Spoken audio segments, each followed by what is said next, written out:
My favorite musical is Les Mis, and I've seen it probably, I think, about 6 times. And I have a favorite song, and initially I was going to try to sing the song, but I'm not going to. But it's I Dreamed a Dream. And there's a line there, or in the beginning it says, I dreamed a dream in time gone by when hope was high and life worth living. I dreamed that love would never die. I dreamed that God would be forgiving. And I thought, if you know that musical, there's very much a strong theme of forgiveness, and a lot of tragic circumstances.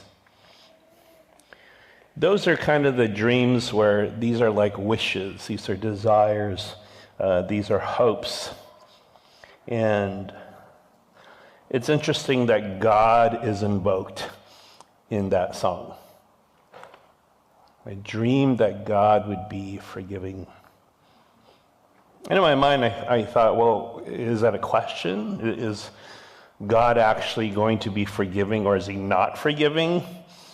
Well, you have to watch it if you want to see what happens. But when we talk about dreams in Scripture, these are not the kind of dreams we're talking about. We're not just talking about wishes and hopes and desires. God actually uses dreams to communicate his will. And Genesis 40 and 41 give account of 2 such instances where dreams are kind of like the part of the central storyline. So first we're going to look at the dreams of the cupbearer and the baker, and this is in Genesis chapter 40.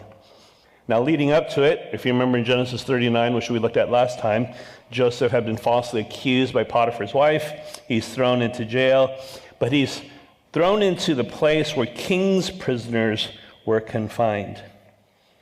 So that's where he was. And anytime you read a narrative text, when you read a story, sometimes we just kind of read the storyline, and we're not always aware of the particular details that are shared. Do we understand the significance of them? It's easy to dismiss maybe these smaller details because we're just looking for the bigger storyline. But this jail is a very specific place, and it's mentioned in a very specific way. This is where the king's prisoners were confined. So the question is, why is Joseph there? He didn't offend the king. If anyone, he had offended Potiphar, who is the captain of the bodyguard of the king. So it makes sense that he would be overseeing the prison for the king's prisoners. Now we know that Potiphar has every reason to question whether the false accusations that his wife has made are actually true. He easily could have executed Joseph, but he doesn't. But he places him into this jail. And in chapter 40, starting in verse 1, it says, Now it happened that after these things, the cupbearer and the baker for the king of Egypt offended their lord, the king of Egypt. And Pharaoh was furious with his 2 officials, the chief cupbearer and the chief baker. So he put them in confinement in the house of the captain of the bodyguard, in the jail, the same place where Joseph was imprisoned. That's not coincidental.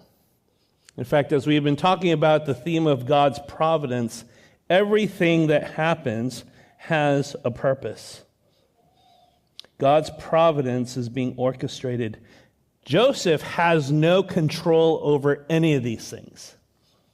Now, some of you, I think, maybe are, I won't call you a control freak, but you're kind of into controlling things. Like, you need to be in control. You need to plan. You need to have everyone cooperate. You need to have everyone understand what the plan is. And if they don't cooperate, what do? You might go crazy.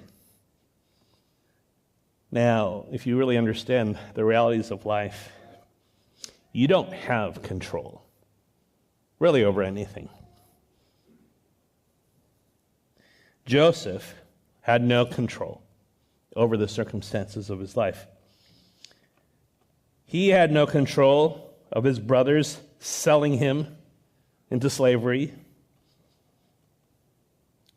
Now, he had no control being bought by Potiphar, who just happened to be Pharaoh's officer, the captain of the bodyguard. He had no control in having success in Potiphar's household. He also had no control in getting the attention of Potiphar's wife. He had no control over being falsely accused by Potiphar's wife, being cast into prison. He also didn't have control over finding favor in the sight of the chief jailer. Now we know certain truths are undergirding, and namely the truth that God is with him. We know that God is with him. He knows that God is with him. But if you're to look at life just in terms of circumstances, did things just happen? Like, did they happen randomly? So that's why in Genesis 40, verse 1, when it opens up with those three words, now it happened. Now, that's not the only time it says now it happened. Just in chapter 39 alone, it says it about 5 times. Now it happened, now it happened, now it happened. Have you ever wondered, as things happen in your life, as to why those things are happening? Back in the old school days, we would say something like, hey, what's happening? Because you just want to know how people are doing. Now, things happen as they happen, and many times we don't see what threads all the particular things that happen into a purposeful direction. Now, why is that? We are finite beings. We are limited to experiencing the moment-by-moment events of life, and even then we don't catch everything. It's only as we are able to look back that we can see the providential hand of God working in our lives. Now, I imagine Joseph had a lot of time to reflect. Why? Because he's in prison. I mean, he doesn't get to do anything really that much. But he's in prison for something he didn't do. I mean, if you can imagine, like, if he could dwell on something, he could have dwelt on all the injustices, all the unfairness, all the things that were done to him that he did not deserve.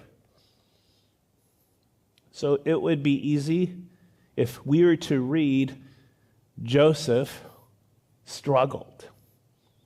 Joseph doubted. Joseph was embittered. Joseph was resentful. Maybe he becomes hateful. It would make sense. But it doesn't say any of those things. Do you wonder why things happen in your life? I'm sure you do. Now, there's a phrase that I often use these days. When something happens, I'll go, what in the world? What in the world? And it's funny because now I hear Ange say it once in a while. She'll go, what in the world? And even my girls will say, what in the world? And even if Romeo could talk, I could imagine him saying, what in the world? Why? Because you're like, what's going on? What is going on? And especially when trials come, we are not very well prepared to face them. And really, the harsh realities of life, they do make it difficult to have a positive outlook towards God. So how are we to respond? I mean, are we just at the mercy of all the terrible things that happen in life?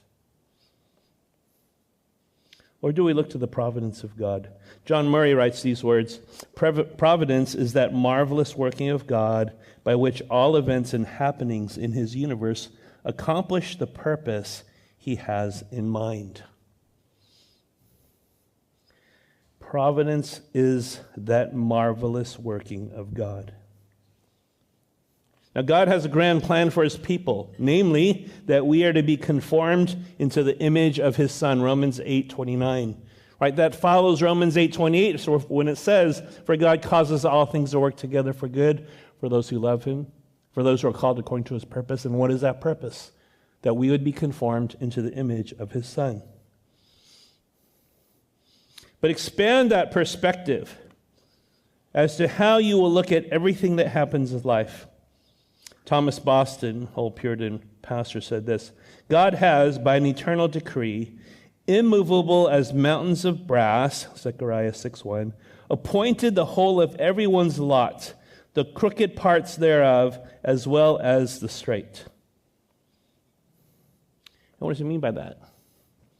You know, it's not just all the good things and smooth things that happen in life that God appoints, he also appoints all the things that are kind of tough, that are difficult, that are hard. John Murray writes, as Job said in the midst of his sufferings, he performeth the thing that is appointed for me. You see, Job understood even in the sufferings that those were things appointed by God. Now, that's the question you have to ask yourself. Could you actually say that? God, I know that you have appointed all these things for good.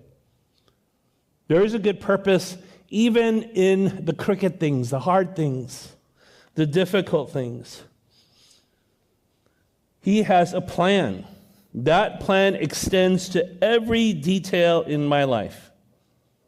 You know, sometimes we think God's only going to be concerned about the big things, like big decisions, like who are you going to marry? Well, where are you going to work? Where are you going to live? Maybe we pray for those kind of things, saying, God, please guide me. It's not that God isn't concerned about those things. He is. But God is very much involved in every detail of your life. God's plan encompasses the entirety of our life from start to finish. In fact, his plan starts before the foundation of the world, before we were born. Like, those things are taught clearly in Scripture, but do you actually believe it? There's a short article, and I'll try to remember to email this to all of you, by John Murray. It's called Behind a Frowning Providence. And it's written with a particular perspective that when life is kind of dark and difficult, are you able to see God's providential hand? And he describes God's plan in 4 ways. John Murray, first, God's plan is perfect.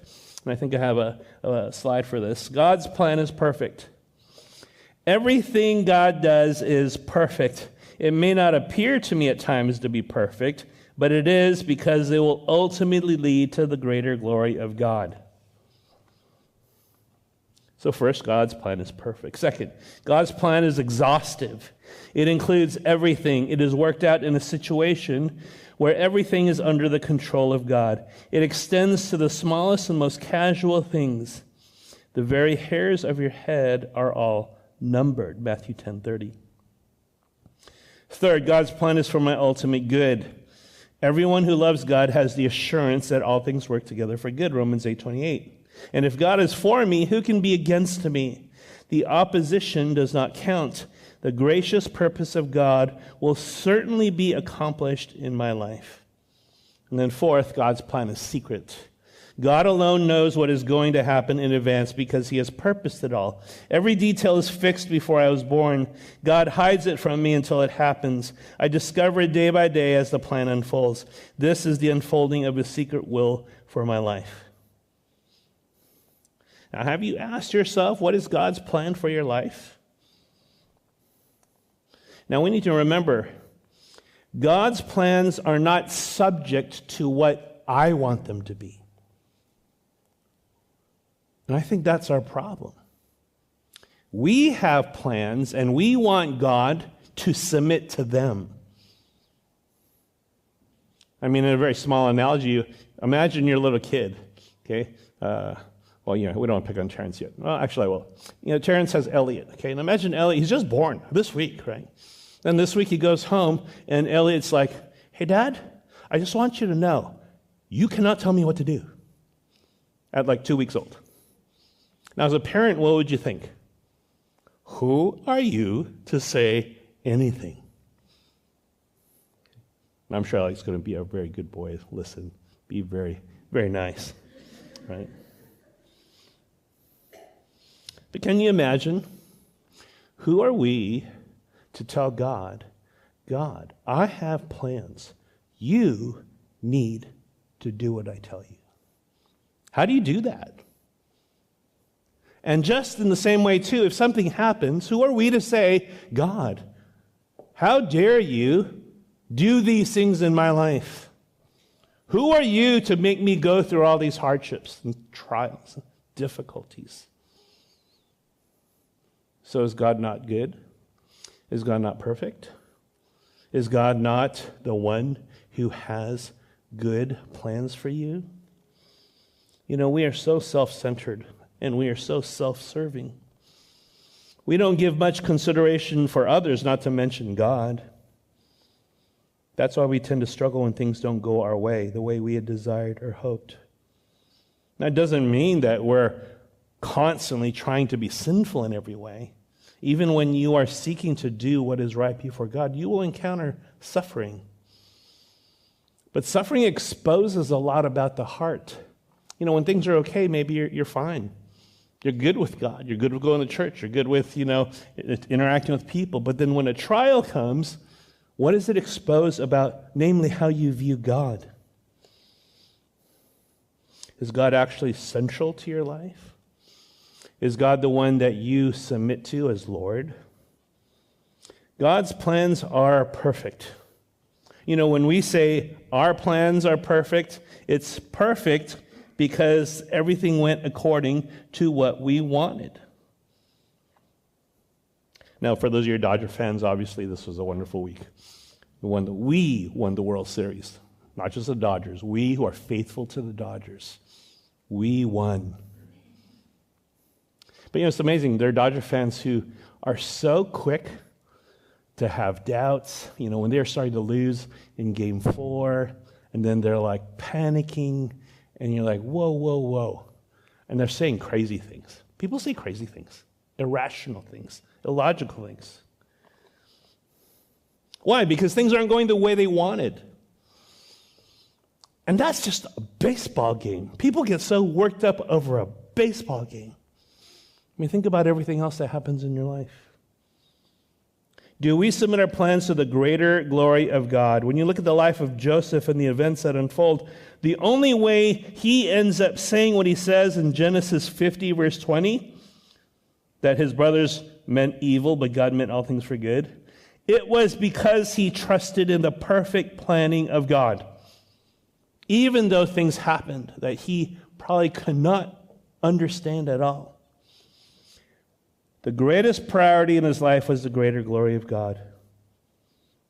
Life is not perfect just because we get things the way we want, when we want them, with whom we want them, where we want them, how we want them.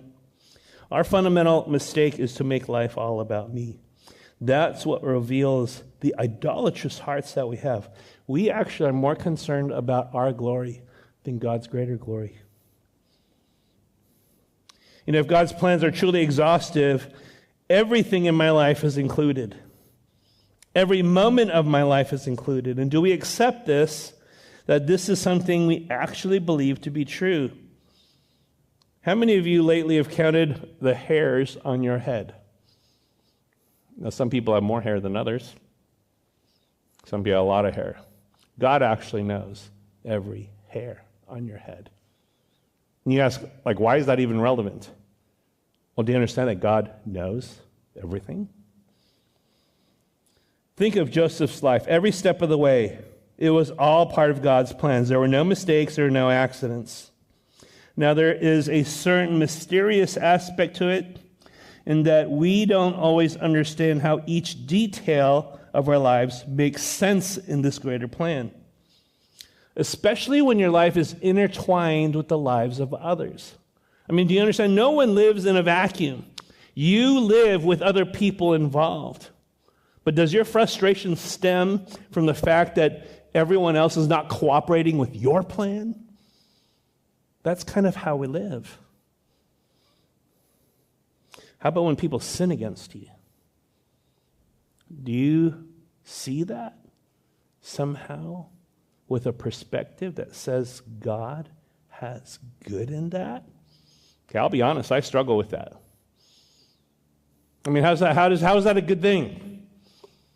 Don't forget, you also sin against others. What does God do with that? Somehow God sovereignly is orchestrating every part of every life.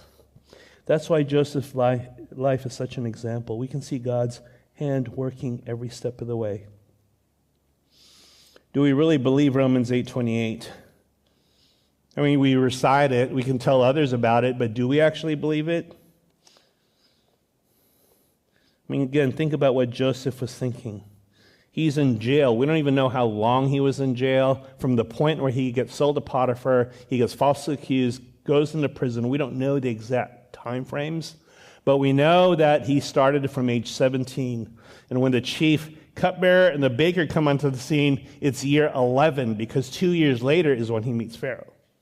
So we know that somewhere along the line, around 11 years, he is living a life as a slave and as a prisoner. What was going on through his mind? I mean, especially, that point that John Murray makes that God's plans are secret. We don't know what we don't know, right? But we want to know. Sometimes we think we're entitled to know. It's almost as if we tell God, God, you must reveal to me what's going to happen. Or else. Or else what? I mean, how foolish is it to think that way? What this really means is that we have to exercise faith. The faith that comes from God and that is extended to Him. We are to trust in the Lord with all our hearts. We are not to lean on our own understanding. In all the counseling that I get to do, and a lot of it is first listening to people, listening to what people have to say, listening to see how their perspective is on what's going on in their life. And so often, what is being revealed is that they're leaning on their own understanding. I mean, it's just so evident. And what they're not doing is trusting in the Lord with all their heart. They might say, I'm trying to trust, but you're not trusting with all your heart. We are commanded to trust in the Lord with all our heart. We are to trust Him day by day, even moment by moment, knowing that God knows all things, that He intends our good and His glory. No matter how much we are unable to see, we can trust He will accomplish it for His glory. Stephen Charnock wrote a book on providence, and he writes this: providence is mysterious because God's ways are above our human methods. Right? Again, for those of you who are parents, when your kids start asking you, like, why? Why are you doing this? Why are you making me? Why do I have to go to bed? Why do I have to eat vegetables? Sometimes it's really hard to explain to them these things because they just don't understand. They just don't understand. But think about that with us before God. We're saying, God, why? And God cannot explain it to you because you can't understand it. Because His ways are above ours. We say that, we know that, but do you actually treat God for who He is? He transcends our comprehension. But He has revealed enough to us to sustain all that we need to go through. There's one truth that we know that Joseph is characterized by, and that's the phrase, Yahweh was with him. We saw that a number of times in Genesis 39. That's not just for us to know about Joseph. We could see that this is the truth that sustained Joseph. It was so evident that Potiphar could see it, the chief jailer could see it, and even Pharaoh gets to see it. What drove Joseph to live the way that he did? What guided him to respond to Potiphar's wife? How did he deal with being thrown into prison? It was this keen awareness that God was with him. So we could say it this way: Joseph had a clear sense of God-centeredness that defined him. God was central. We have the benefit of reading the whole biblical account, so we know what happens at the end of the story. Now, Genesis 40 and 41, we haven't even got to the dreams yet, but we'll get through this pretty quickly. Imagine waking up one day, Joseph, and he sees that there's the chief cupbearer and the baker. They've been assigned to him. Potiphar actually tells him, you need to oversee them. So it's his responsibility. So he wakes up one morning, they've had a dream. And imagine if someone came up to you in the morning and said, hey, I had a dream. I mean, sometimes at home we talk about that. I'll tell Angela, I had a dream. Usually it's about church people. Many times I have dreams about church people hunting me down and shooting me and killing me. Don't worry, I won't tell you who they are. But they're so vivid. Sometimes they're so vivid. I wake up sweating, my heart is racing, and I wake up and I'm just like, oh. And I had a dream. Now, I definitely don't want these dreams to come true. The cupbearer and the baker, they've offended the king of Egypt. Pharaoh's furious. He puts them into the house of the captain of the bodyguard, where Joseph is. We don't know exactly what they did, but they offended him to the point where he was furious. So Potiphar appoints Joseph as the one to oversee them. One night, they both have a dream, separate dreams, each with their own interpretation. So in the morning, when Joseph came to them, he sees that they are dejected. Now, this is an interesting observation. Joseph sees them and he says, "Why are your faces so sad today?" And I thought about that. Why would Joseph ask them that question? Now, who deserved to be having a sad face? Joseph. I mean, if anyone should have woken up every morning and had a sad face, it would have been Joseph. But isn't it interesting that he has such a heart that instead of thinking of his own circumstances, he has the heart to care for other people. Enough to even look at their faces. Some people don't even look at people's faces. Why? Because they're only concerned about their face. They're only concerned about themselves. And can you imagine that God actually has, we'd call them divine appointments, even on a Sunday, where someone comes and you see their face. Now, I know most of us try to put on a good Sunday face, right? Can I see your Sunday face? Okay. Good morning, Pastor. You try to look somewhat happy, maybe. But sometimes people come with a sad face. Sometimes people come with a burdened look. And sometimes you see that. But you've had a hard week. You have burdens. You have difficulties. And maybe you're like, is anyone going to notice my face? Well, we can understand that. But even the lesson here is not, does someone else have to look at my face? Do I look at other people's faces and care enough, even in the midst of my own struggles, to see how I can encourage them, how I can support them? So the cupbearer and the baker, they said they had a dream, but no one to interpret for them. Look at Genesis 40, verse 8. Note how Joseph responds. Do not interpretations belong to God? Now, Joseph must have had some sense that he would be able to interpret the dreams. He could have even passed himself off as, hey, it's a good day. That's a good time that you got thrown into jail and had this dream because I'm your man. I can interpret dreams. He knows something about dreams, right? Because he had his dreams. But note that Joseph doesn't put the confidence in himself. He says, do not interpretations belong to God? Note how Joseph is so quick to respond this way. He doesn't say this in an offhanded, whimsical way. He really means it. Joseph has such trust and confidence in the Lord that even when it comes to the interpretation of dreams, he is quick to make God the one who is front and center. Now remember, the cupbearer and the baker, they're Egyptians. They have no knowledge of Yahweh. They have no reason to believe anything that Joseph might say. But they're in trouble. They're in prison.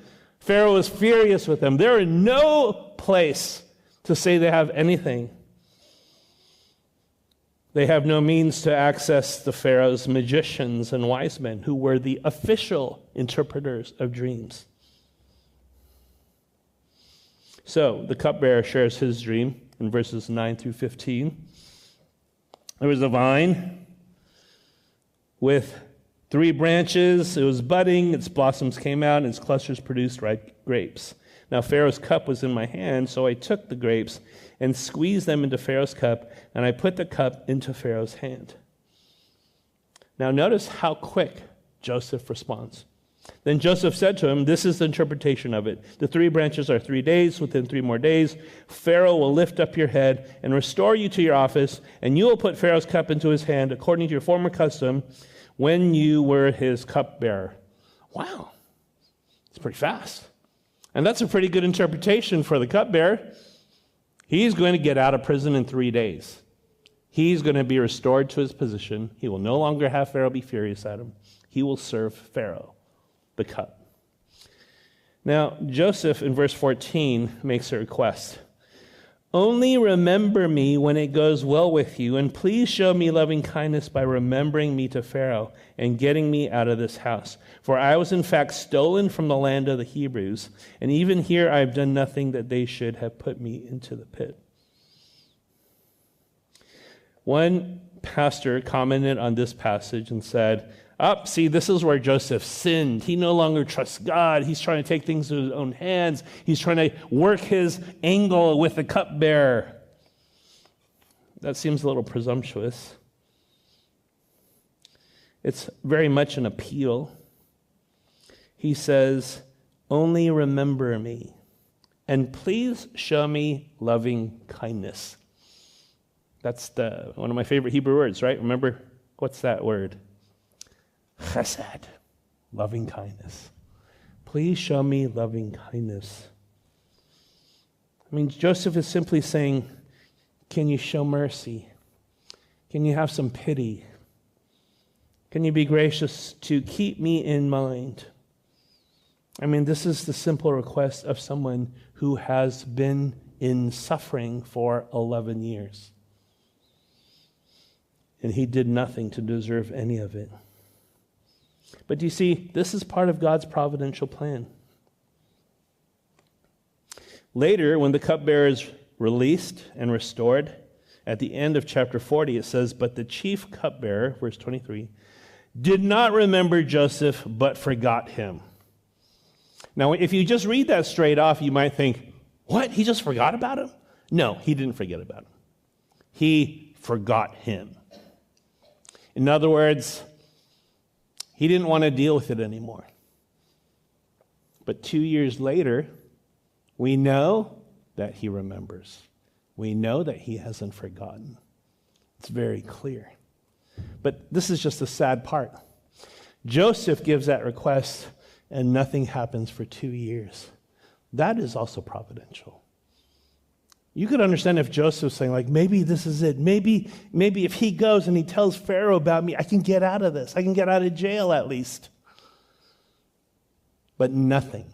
As far as Joseph is concerned, he hears nothing. How sad would that be?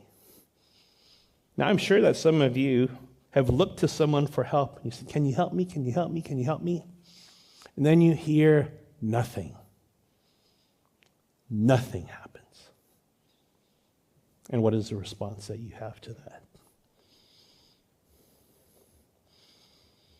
Well, the baker's dream is verses 16 and 19. The chief baker saw that he had interpreted favorably, so he said to Joseph, I also saw in my dream, and behold, there were 3 baskets of white bread on my head. In the top basket there were some of all sorts of baked food for Pharaoh, and the birds were eating them out of the basket on my head. Now imagine if you're the chief baker and you hear how the cupbearer gets his interpretation. So he's probably pretty hopeful because his dream sounds a little similar. Right? There are 3 baskets. There's baked food for Pharaoh. Birds were eating them out of the basket. Nice birds. Right? You ever feed breadcrumbs to birds? You wouldn't think necessarily anything bad of that. Joseph gives a pretty quick response to this too. This is its interpretation. The 3 baskets are 3 days. Within 3 more days, Pharaoh will lift up your head. Now, up until that point, it sounds similar to the cupbearer. He says, Pharaoh will lift up your head off of you. He's going to get decapitated. Not only that, will hang you on a tree, and the birds will eat your flesh off of you. What if you were the baker and you heard those words?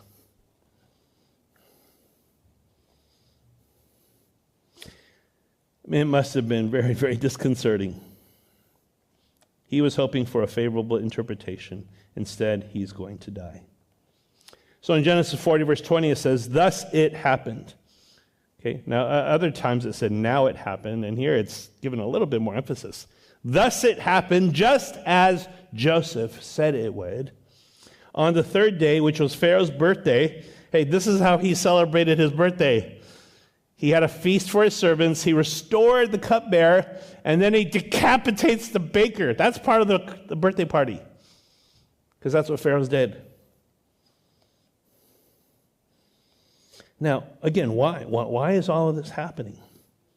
This is part of a storyline that is still being developed. And it includes all these people. Not just Joseph, not just Potiphar, his wife, the chief jailer, the baker, the cupbearer, and many others. So this leads to the dreams of Pharaoh. And in chapter 41, verse 1, who said it's at the end of 2 full years. Okay, so 2 full years go by after Pharaoh restores the cupbearer and has the baker decapitated. Pharaoh has a dream. And what is his dream? He dreams that from the Nile, 7 sleek and fat cows come up. They're grazing in the reeds. Then 7 other cows come up, ugly and thin. Okay, so it's a very contrasting picture. There are sleek and fat cows, ugly and thin cows.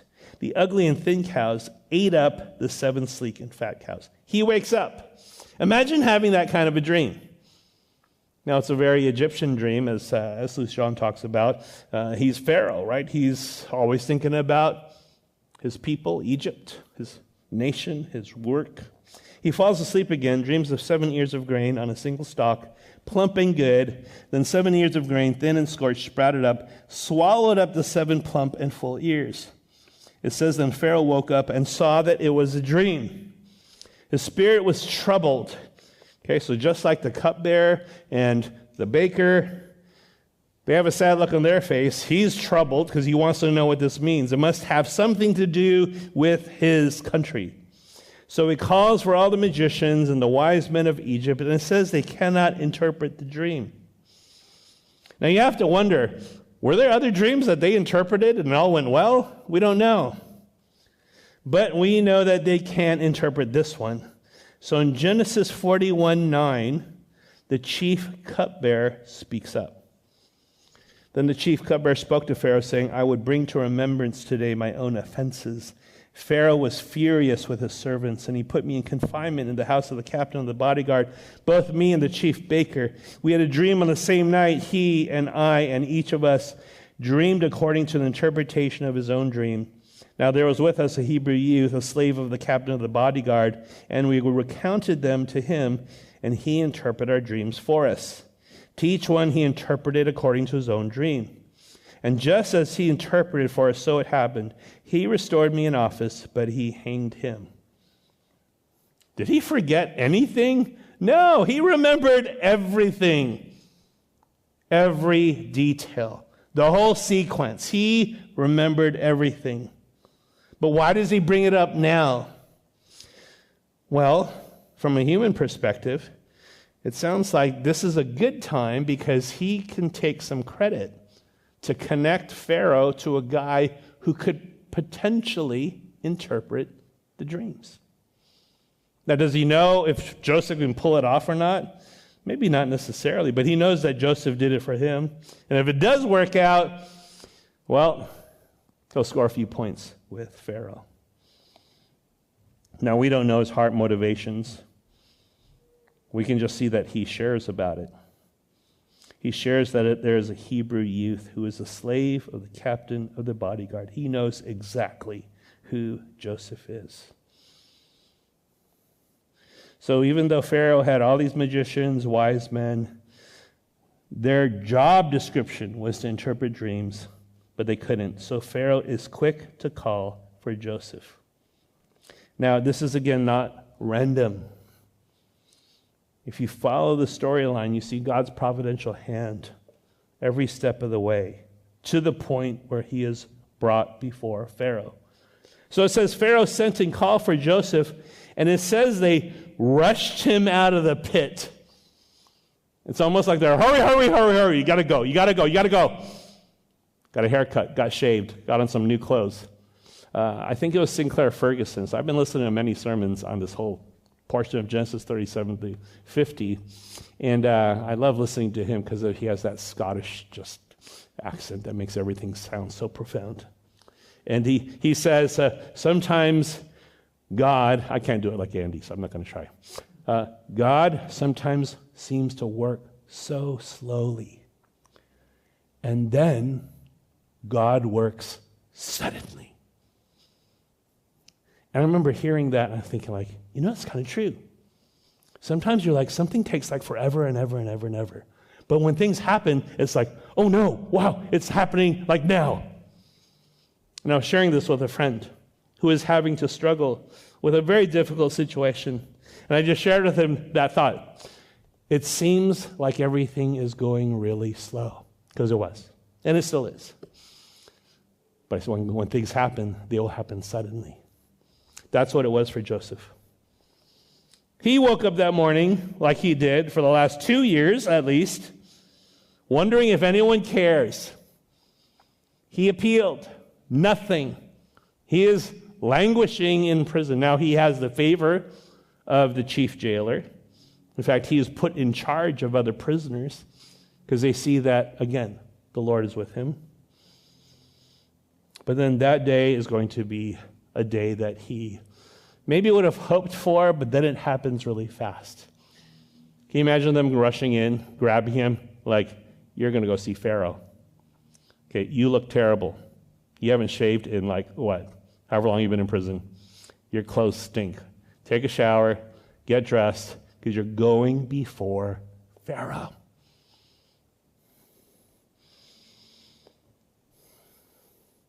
Altogether now is 13 years. He is now 30 years old. It started at 17. I can't imagine a 17-year-old having to wait 13 years. Like, what would happen during the course of 13 years for someone that young?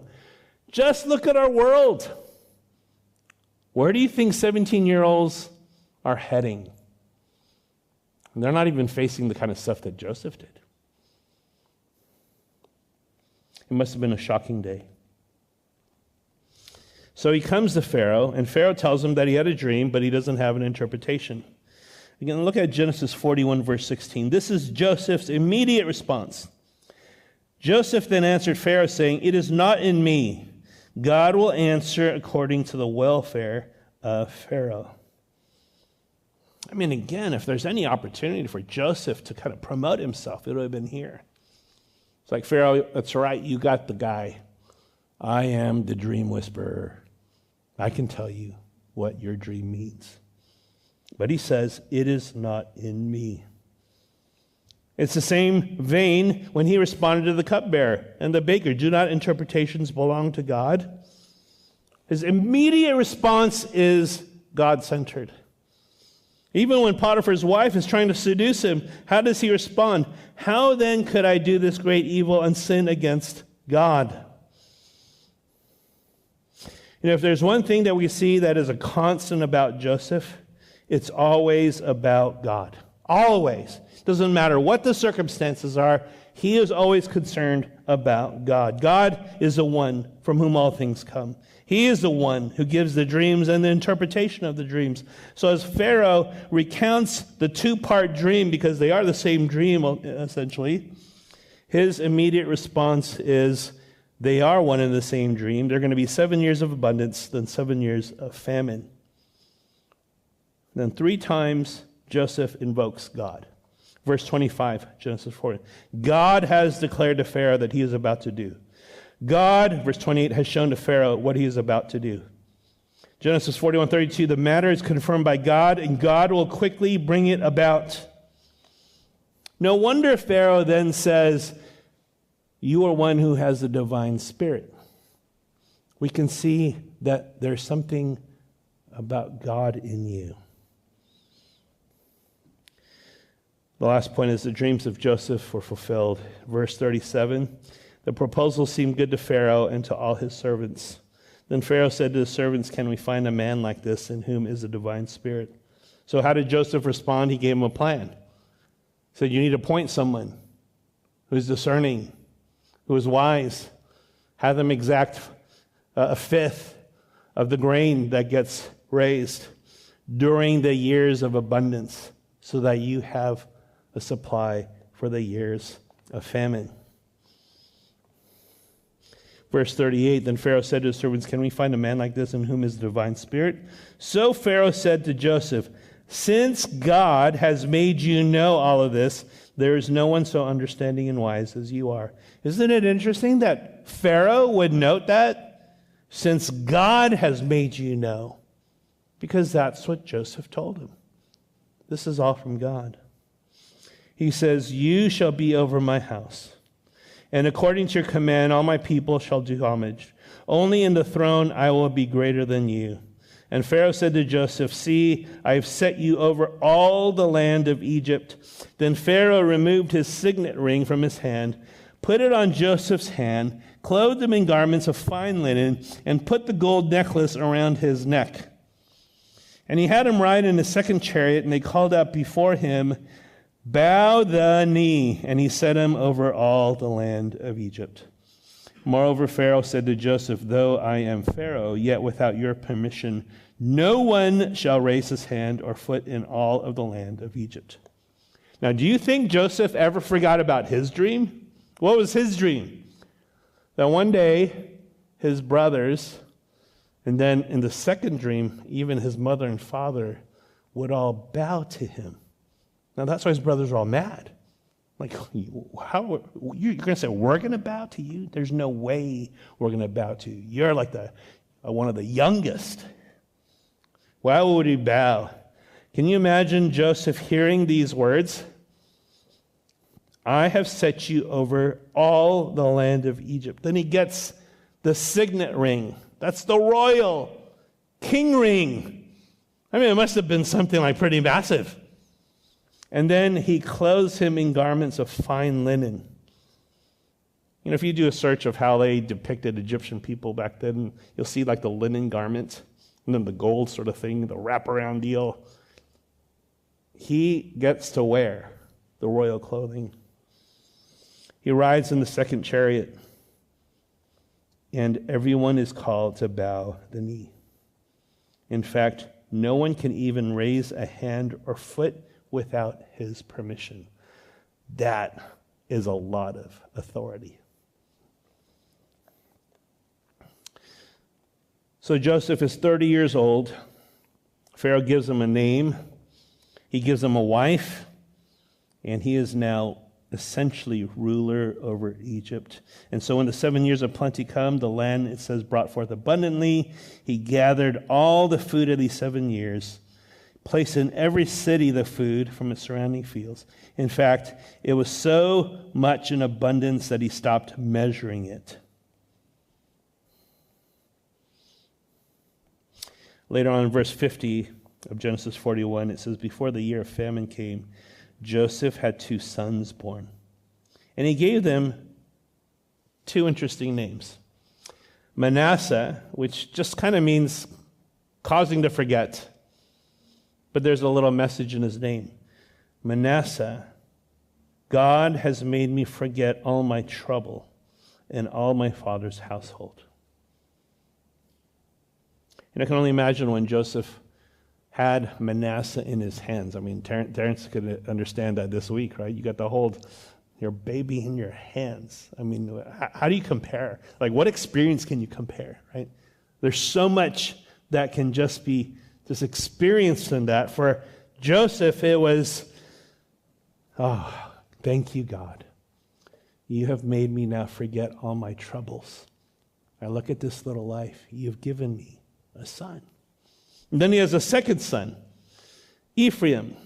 And he says, God has made me fruitful in the land of my affliction. Ephraim literally means double fruitful. Like, wow, I didn't just get some fruit, I got double fruit. I got 2 sons. Thank you, God. He gave me a wife. I wish we had more detail. Like, did this wife come to know God? We don't know. We would surely hope so. But if anything, she knows that the names of the sons are because of Joseph's relationship with God. So the 7 years of plenty end, the 7 years of famine come. It says that the famine was severe in the land of Egypt, as well as in all the earth. So people came to Egypt from all over beyond Egypt, because there was grain in Egypt due to Joseph's preparation. So that sets up Genesis 42, which we will look at in a few weeks. So just to close, Joseph essentially is the prime minister of Egypt. But for 13 years, he was pretty much alone. He was alone, separated from his family, from his people, from the fellowship of those who worshiped Yahweh. But instead of letting it be a time where he spiraled down into depression and despair, he continued to grow in his walk with the Lord. Why? Because he took advantage of that aloneness. He was not fully alone. God was with him. Yahweh was with him. John MacArthur writes, "Alone with God, such an opportunity should be the Christian's one great desire. Maybe when you are given a set of circumstances that almost forces you to feel alone, do you actually take advantage of that? That you would then be alone with God." You see, we don't have all the details of Joseph's life. We just know that there are many days and weeks. He was a slave. He was a prisoner. But he didn't just wallow in despair. We know that because when it came time for the testing, he was revealed. And we could see the words, a few words that are recorded. There's something always about God. It is not me. God is the one who gives the interpretations. He must have meditated on the foundational truths of the understanding of who God was in his life. Stephen Charnock writes these words in his book, Divine Providence. "Because of our fallen nature, we are fearful and forget the Lord's eyes are on us. Fear drives us to ignore the Lord's instructions and to follow our own ways, but we must remember that the Lord's providence and grace are limitless and constant. He gives strong support to his people. He knows what we need, and he will never fail to provide it at exactly the right time and in exactly the right way. Rest in the strength of his divine providence." God knows what we need. He will never fail to provide it. And he will provide it at exactly the right time and in exactly the right way. There are times over the last years of ministry that things would happen, and I remember I would just be so discouraged, and sometimes to the point of despairing. And I just wished I could die, because I couldn't see a way out. It just seemed so dark. Didn't know who to trust. Especially when you face betrayal by the people who you trusted, what do? How do you respond to that? But maybe you have other circumstances that make you feel equally or even more despairing.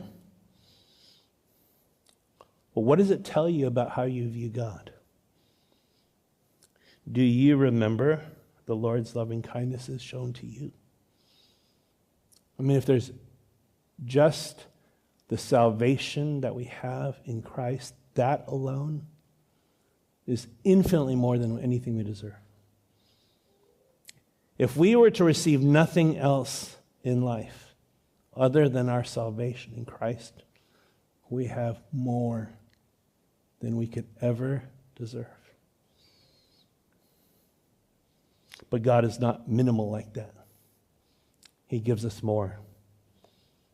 But he gives it at the right time and in the right way. Do you believe it?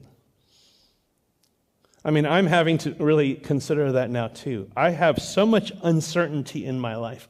I have no idea what's going to happen come next year. None.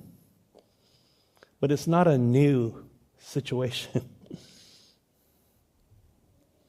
Someone posted something, pray for your pastor's wives because their pastor is their husband, something along those lines. And I thought, yeah, you need to pray for Angela because she happens to be married to a guy who lives in the most unconventional, how can I find the most difficult way to accomplish something? That's kind of the way it would look, right? So she needs a lot of prayer.